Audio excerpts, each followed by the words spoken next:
ఏదో చిన్న డెంటల్ సమస్య కదా అని వదిలేస్తే అవి ఎంత పెద్ద సమస్యలవుతాయో తెలుసా? మనలో చాలా మంది చేసే 3 ముఖ్యమైన తప్పులు, వాటి పరిష్కారాలు ఇక్కడున్నాయి. నంబర్ 1, పంటి రంధ్రాలు. ఎక్కువ స్వీట్లో చాక్లెట్లు తింటే వచ్చేవే కదా అనుకోకండి. చిన్న రంధ్రాన్ని వెంటనే ఫిల్లింగ్ చేయించుకోకపోతే ఆ నొప్పి రూట్ కెనాల్ వరకు వెళుతుంది. అప్పుడు ఖర్చు, బాధ రెండూ ఎక్కువే. నంబర్ 2, చిగుళ్ల నుంచి రక్తం. బ్రష్ చేసినప్పుడు రక్తం రావటం, చిగుళ్లు వాపు ఉండటం సాధారణం కాదు. అది గమ్ డిసీజ్, చిగుళ్ల వ్యాధికి సంకేతం.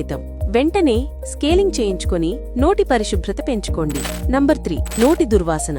ఇది కేవలం ఇబ్బంది మాత్రమే కాదు, మీ డెంటల్ హైజీన్ లోపాన్ని సూచిస్తుంది. పరిష్కారం సింపుల్. రోజుకు 2 సార్లు బ్రష్ చేయండి, ఫ్లాసింగ్ అలవాటు చేసుకోండి, రెగ్యులర్ చెకప్ కి వెళ్ళండి. చిన్న సమస్యలను పట్టించుకోవడం అంటే పెద్ద ట్రీట్మెంట్లను దూరం పెట్టినట్లే. మీ పళ్లను కాపాడుకోండి, అవి జీవితాంతం మీతో ఉంటాయి. ఎలాంటి డెంటల్ సందేహాలకైనా కొండపూర్లోని ఇమాన్యుయల్ డెంటల్ ని సంప్రదించండి.